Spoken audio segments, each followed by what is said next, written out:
Merci d'être sur la télévision. Là-bas, il poursuit le journal de ce jour, vendredi 12 mai 2023. Mesdames et messieurs, bonsoir et bienvenue à tous. Nous débutons ce journal avec les épreuves sportives des examens du baccalauréat session 2023 qui ont débuté ce vendredi 12 mai sur l'ensemble du territoire national comme prévu. Le coup d'envoi a été donné à Kolo, c'est dans la région de Tillabéri, par le ministre de l'Éducation nationale qui assure l'intérim de son homologue de l'enseignement supérieur et de la recherche. Cette année, 74 097 candidats, toutes séries confondues, ont été déclarés aptes à passer ces épreuves sportives du baccalauréat. Ici à Niamey, notamment au centre numéro 1 visité par notre équipe, tout se passe très bien. Constat Ibrahim Boubacar, Soumela Abdoulaye. Les activités physiques et sportives du baccalauréat session 2023 ont démarré ces jours sur toute l'étendue du territoire national. À Niamey, dans les différents centres prévus pour accueillir ces activités, les candidats n'ont pas manqué de se présenter. Pour Hima Salifou, le responsable du centre numéro 1 logé dans le CEG 25 de Niamey, tout se déroule normalement en dehors des absences qui ont été enregistrées. Au niveau de mon centre, tout se passe très bien. En tout cas, nous avons programmé une partie du jury 4, puisque nous avons 3 jurys, les jurys 4, 5 et 6. Donc nous allons consacrer 2 jours à chaque jury. Donc aujourd'hui, il y a une partie du jury 4 qui est passée. On a programmé 180 candidats. Et sur les 180, il y a 26 qui n'ont pas répondu présent. Comme difficulté, il a relevé l'absence d'une équipe de santé nécessaire pourtant pour ce genre d'activité. Le souci est lié à l'absence de la santé.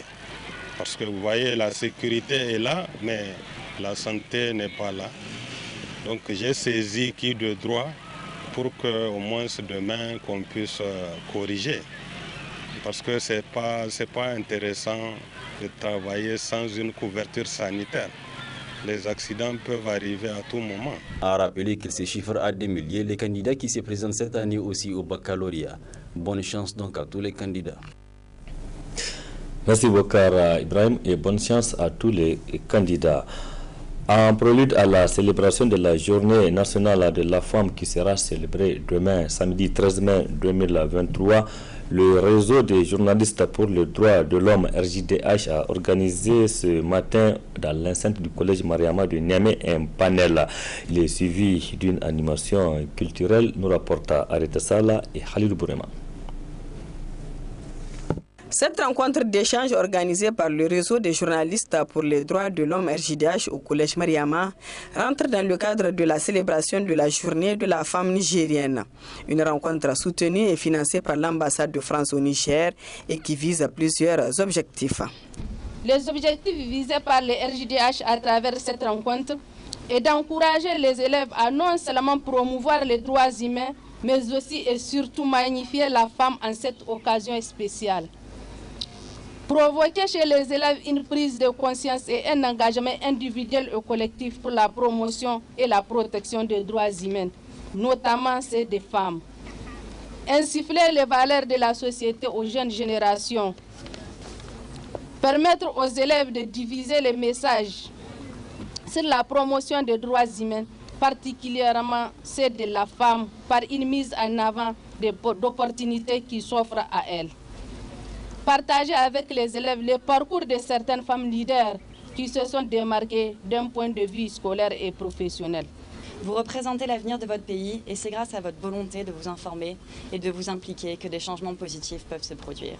En tant que jeune citoyen du Niger, vous avez un rôle essentiel à jouer dans la promotion des droits humains et de l'égalité de genre. Cette journée de la femme nigérienne, nous célébrons les réalisations des femmes et nous nous engageons à soutenir les défenseurs des droits humains. Et en travaillant ensemble, nous pouvons construire un avenir où les droits de chaque individu sont respectés, indépendamment de son genre, de sa religion, de sa race ou de son origine ethnique. Merci de votre attention et que cette rencontre culturelle soit une source d'inspiration et de motivation pour tous. Le choix du collège Mariama pour abriter cette rencontre d'échange fait réjouir les responsables de cet établissement. Nous sommes donc très honorés de voir ce matin des femmes qui vont nous partager leur expérience, leur parcours professionnel. Vous serez pour nos élèves des modèles des exemples à suivre. C'est pourquoi nous sommes dans la joie ce matin de nous retrouver autour de vous et nous attendons beaucoup de vous. Nous ne doutons pas de votre expérience et de vos compétences pour galvaniser nos filles afin qu'elles suivent les chemins que vous avez suivis. Le représentant du Haut Commissariat des droits de l'homme aux Nations Unies présent à cette rencontre a exhorté les élèves de cet établissement d'être des modèles afin de faire la fierté du Niger. Je vous exhorte à être des Saraounia. Vous êtes d'abord des Saraounia. Hein? Soyez des Saraounia, vous l'êtes déjà. Hein? Soyez des Saraounia qui vont faire la fierté du Niger, la fierté de l'Afrique et qui vont conquérir le monde. À travers vous, on a l'espoir. On a l'espoir, on peut rêver hein, d'un monde plus juste, plus inclusif, plus prospère. En tout cas, là-bas dans votre camp, vous les jeunes, hein, c'est pour ça que nous sommes là. Nous sommes là pour vous montrer la voie, hein, la voie de l'espérance. Ce sont Madame Gouche Memouna Gazibo, magistrate, et Madame Lanto Fatouma, avocate, qui ont partagé leurs expériences et leur parcours professionnel avec les élèves du collège Mariama, suivi des sketchs, chants et poèmes sur les droits de la femme. La rencontre a pris fin par la remise de témoignages de satisfaction aux représentants du Haut Commissariat des droits de l'homme aux Nations Unies. Merci Arrête Salah. Restons toujours avec les femmes. Les locaux de lancement communal à Niamey 2 ont servi de cadre ce matin au lancement officiel des activités du réseau des femmes africaines, ministres et parlementaires REFAMP.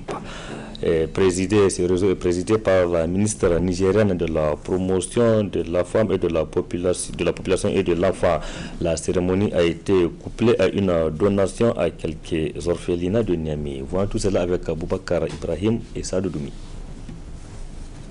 C'est en présence des femmes ministres, parlementaires et les femmes occupant les plus hautes fonctions de la République et celles ayant déjà occupé ces postes que les activités du réseau des femmes africaines, ministres et parlementaires Reform section du Niger a fait l'objet de lancement.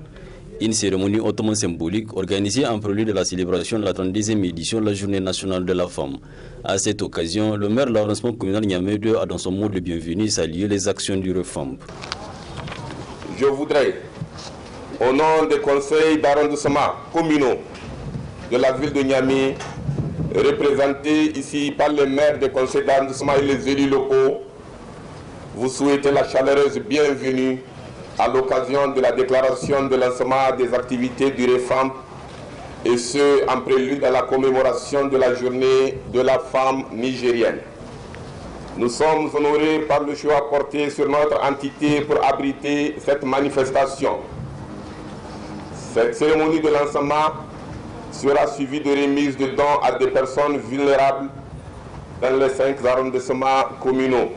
En son discours du lancement, la ministre de la promotion de la femme et de la protection de l'enfant et par ailleurs présidente du REFAMP a salué l'engagement des femmes.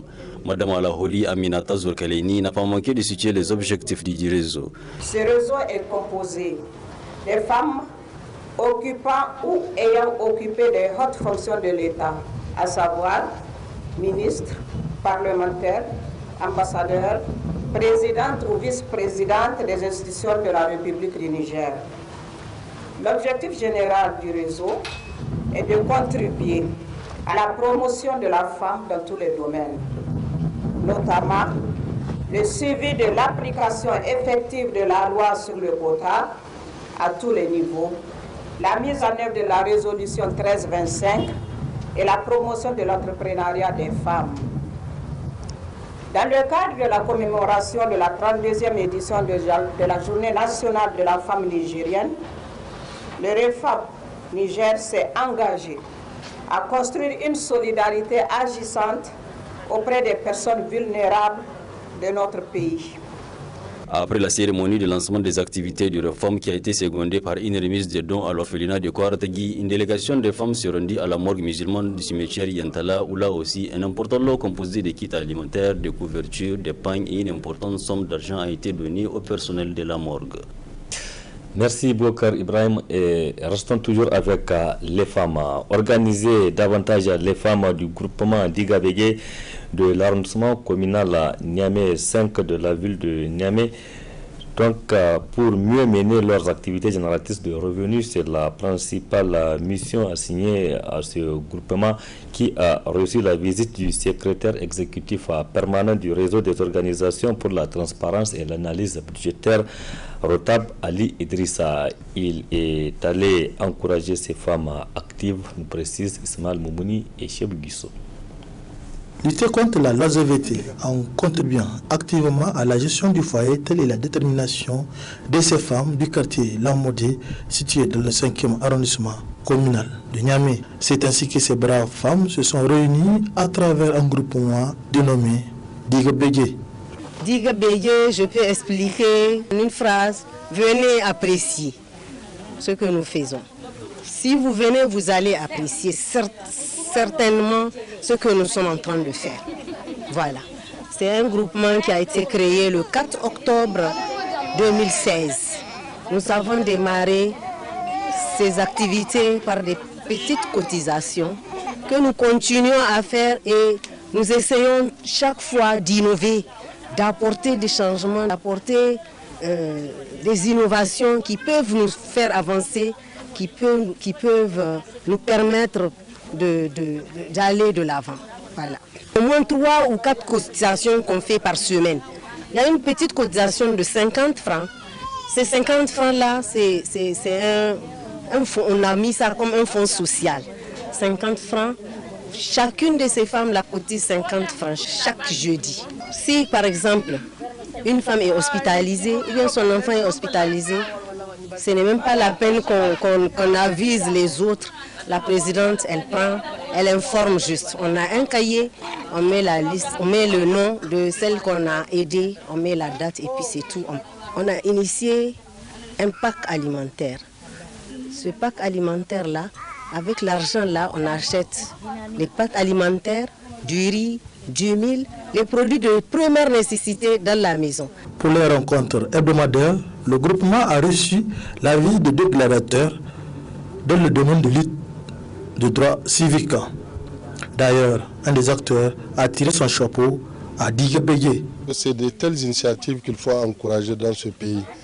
Que des femmes se réunissent dans un cadre apolitique pour juste regarder ou bien chercher à imaginer des initiatives pour pouvoir faire face à leurs besoins quotidiens. Je crois que c'est à saluer et à encourager. Et ça démontre que les Nigériens sont capables de se battre pour pouvoir réaliser de grandes choses entre eux-mêmes. Ils n'ont même pas besoin de tendre la main des fois. Donc, dans cette initiative, nous avons vu des femmes battantes qui se battent au quotidien et qui arrivent, de par leur ingéniosité, à pouvoir créer ce cadre, à faire face à leurs besoins. Ces femmes ont démontré qu'elles n'ont même pas besoin des hommes pour faire face aux besoins quotidiens, c'est-à-dire alimentaires, les frais de scolarité de leurs enfants et aux autres besoins de la vie. Donc nous ne pourrions que encourager et appeler aussi tous ceux qui peuvent aider et contribuer pour que cette initiative-là soit pérennisée et aussi amener les autres femmes à pouvoir s'inspirer de cette initiative. Créé depuis 2016, le groupement Digabégué compte aujourd'hui plus de 60 femmes. Le groupement demande aux bonnes volontés et autres un appui en formation. Merci Ismaël Moun. Restons dans le 5e arrondissement communal de la ville de Niamey. Les activités tournent au ralenti sur le campus universitaire de l'université Abdou Moumouni de Niamey du fait d'une grève de 2 jours qui a débuté ce vendredi matin. Un arrêt de travail à l'appel de la coordination nationale des syndicats du personnel administratif et technique pour exiger entre autres le respect des protocoles d'accord. Le constat de cette première journée de grève avec Ismaël Moumouni et Cheb Guisso. Arrêt de bus assiégé par les étudiants dans l'attente d'un chauffeur qui ne vient pas. Service médical de la cité Bagalé fermé. Les tables des restaurants sans le moindre plat, tandis que les étudiants sont en file indienne. Telle est la situation dans laquelle végètent les étudiants de l'université Aboumoun de Niamey. Une situation qui résulte de la grève de la coordination des syndicats, du personnel administratif et technique des universités publiques du Niger, des CROU et de l'IMIC. Le motif de cette grève, fondamentalement, c'est par rapport à 2 points. Le premier point, c'est les 2 protocoles d'accord qui n'ont jamais été respectés par certains responsables de nos universités. Et le deuxième point, c'est la lettre de la prise en charge de certains PAT pour les Hajj. Donc nous avons donné vraiment toute la latitude, tous les temps pour qu'on puisse trouver des solutions par rapport à tous ces problèmes pendant longtemps. Mais nous avions compris une mauvaise foi de nos dirigeants universitaires. Ce sont les étudiants qui payent un lourd tribut de ce bras de fer entre la CONIPRAT et le rectorat. Les impacts sont énormes parce que vraiment nous aujourd'hui nous ne sommes pas contents vis-à-vis de cette grève-là. Parce que normalement chaque vendredi on commence à 11h30. Aujourd'hui il est déjà midi. Jusqu'à présent le service n'a pas eu lieu. Et vraiment nous cherchons une solution à cette grève. S'il y a une possibilité à ce que les PAT puissent avoir un consensus avec le recteur. Que nous sommes confrontés à des grèves quand nous prenons le PAT, les chauffeurs que nous appelons les chauffeurs de bus. Aujourd'hui c'est nous, le délégué principal et nos délégués des axes qui sont confrontés à des soucis. Parce que même ce matin, nous avions eu que 5 bus qui ont été répartis dans la ville de Niamey. Or, déjà que nous avions plusieurs axes. Et qu'aujourd'hui, si nous sommes dans l'incapacité de pouvoir transporter ces camarades-là, c'est nous qui vont subir les conséquences. Cette grève va durer 48 heures. Après la fin de ce mouvement, si rien n'est fait, le COSYMPAT compte intensifier la grève jusqu'à satisfaction de leurs doléances, pourtant approuvées par le ministre de tutelle. Ce communiqué de presse à présent du parti moderne FA Lumana.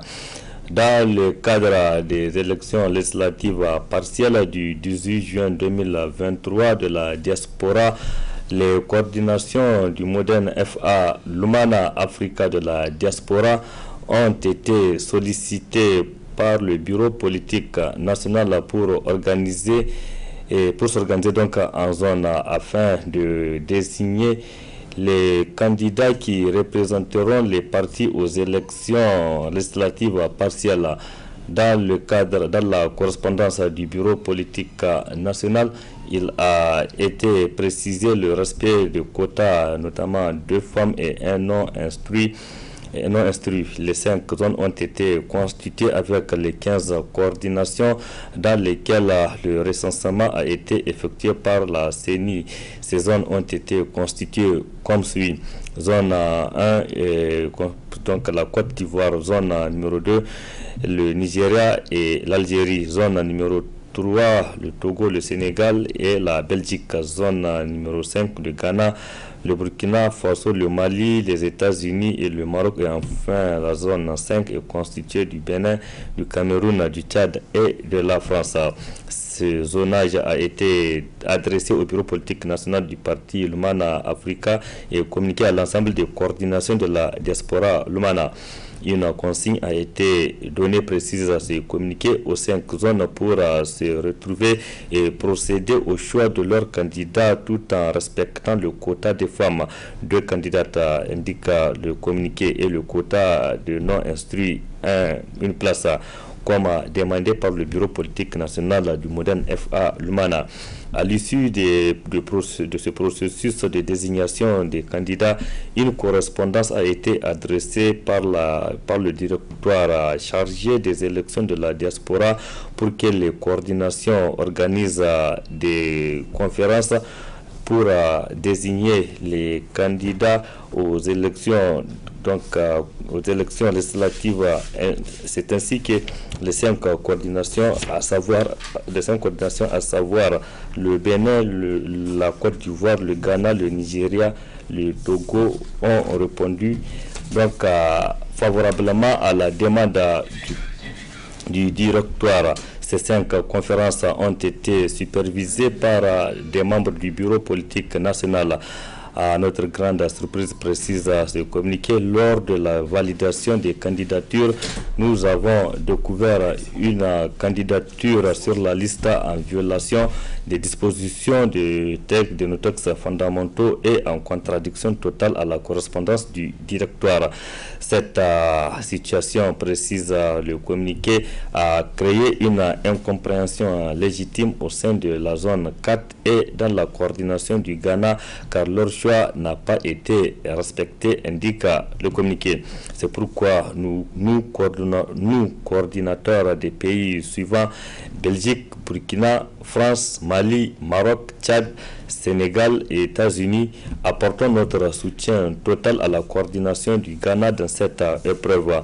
Nous demandons également aux autres coordinations, à savoir le Bénin, le Cameroun, la Côte d'Ivoire, le Nigeria et le Togo, à être solidaires envers nos camarades du Ghana, car partout la volonté des militants doit être respectée. Sinon, qui sait si la volonté des électeurs sera respectée à l'issue des élections du 18 juin prochain. Le bureau politique national ne doit en aucun cas s'immiscer dans le choix souverain des militants d'une coordination.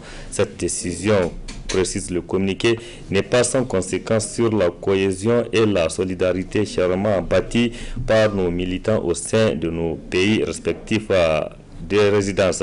Enfin, le collectif des coordinateurs de la diaspora Lumana apporte son soutien à l'autorité morale du parti, donc à savoir Hama Amadou. C'est la substance donc de ce communiqué de presse. Autre aspect de cette édition, après Tillabéri, les régions de Maradi et Zander ont reçu la visite de la caravane de presse Gouvernance, Paix et Cohésion sociale initiée par le projet Sahel Collaboration et Communication. Dans ces régions, d'importantes réalisations ont été faites par le projet Chiga et Jagoranchi sur financement de l'USAID. Ces projets ont en effet contribué significativement à la participation des citoyens au processus de développement de ces régions. C'est ce que nous rapporte Hamza Sakou. Les projets Chiga et Jagoranchi, tous appuyés par l'USAID, concourent depuis quelques années à la participation accrue des citoyens aux processus gouvernementaux au Niger, notamment à Maradi, Tillabéri et Zender. C'est dans cette optique que les acteurs locaux de ces zones ont bénéficié des multiples actions de ces projets, améliorant du coup leur activité, a constaté la caravane de presse sur la gouvernance, paix et cohésion sociale, organisée par le projet USAID Sahel Collaboration et Communication. De passage à Zender et Chadakori dans la région de Maradi. Nous avons évolué sur plusieurs paliers. Un palier de renforcement de capacité qui nous a permis d'acquérir un certain nombre de compétences. D'abord, compétences à deux niveaux en termes d'acquisition de documents stratégiques, le manuel de procédure, le plan stratégique, le manuel de procédure et le plan de communication.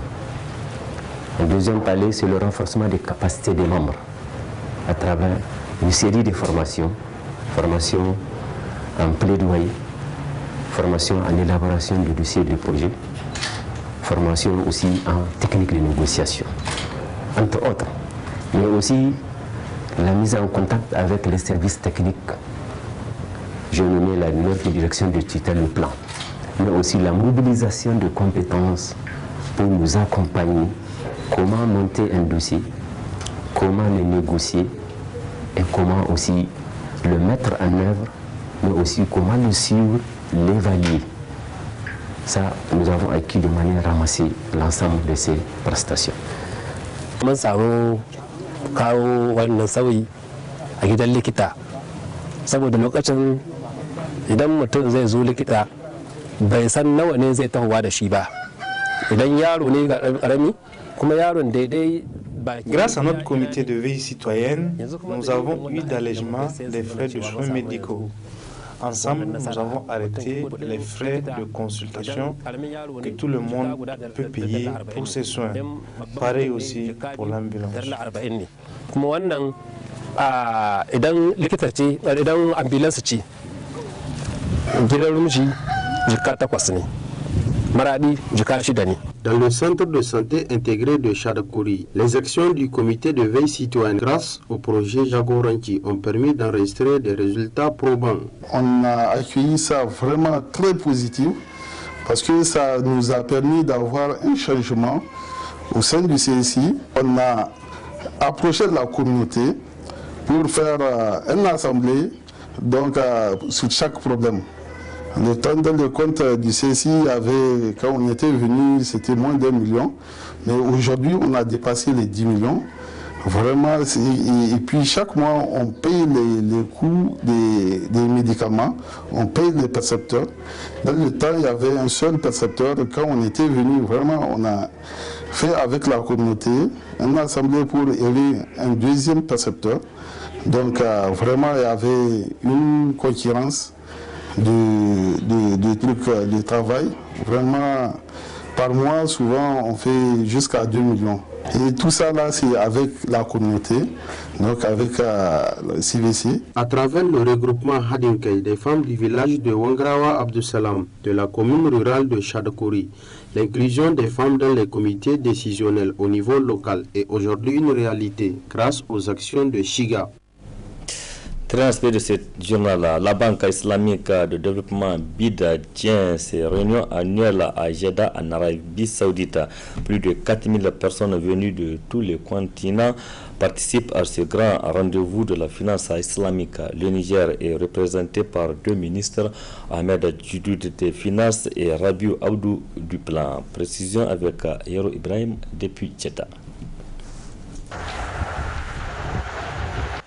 Les travaux des assemblées générales de la Banque islamique de développement, BID, se déroulent au centre de conférence Roi Abdallah de Jeddah, en Arabie Saoudite. Plus de 4000 délégués des 57 pays membres et des observateurs d'organisations régionales et internationales y participent. Le Niger, à l'instar des autres États membres, est représenté par une délégation des ministres du Plan et des Finances. Quelques 200 journalistes venus de tous les continents couvrent l'événement du 10 au 13 mai 2023. Au centre de presse, interview, duplex et rédaction s'enchaînent. La BID, qui totalise une 50aine d'années d'expérience, a été créée en 1973. Elle a lancé ses activités 2 années plus tard avec 3 objectifs primordiaux: la promotion des institutions islamiques, la réduction de la pauvreté et la coopération entre États membres. Les réunions annuelles qui se tiennent actuellement à Jeddah s'inscrivent dans cette lancée. Selon la BID, le partenariat est un impératif face aux crises que traverse notre monde. La Banque islamique de développement estime aussi que tous les peuples ont le droit de vivre dans la dignité et la prospérité. C'est sans doute ce qui explique la 20aine d'accords de financement qui seront signés au cours de ces assemblées générales annuelles de l'année 2023. Merci Ibrahim Yoro et bon séjour. Point final de cette édition. Merci à vous de l'avoir suivi. Restez en compagnie du programme de la télévision Labari. Excellente nuit à toutes et à tous et bon début de week-end. Au revoir.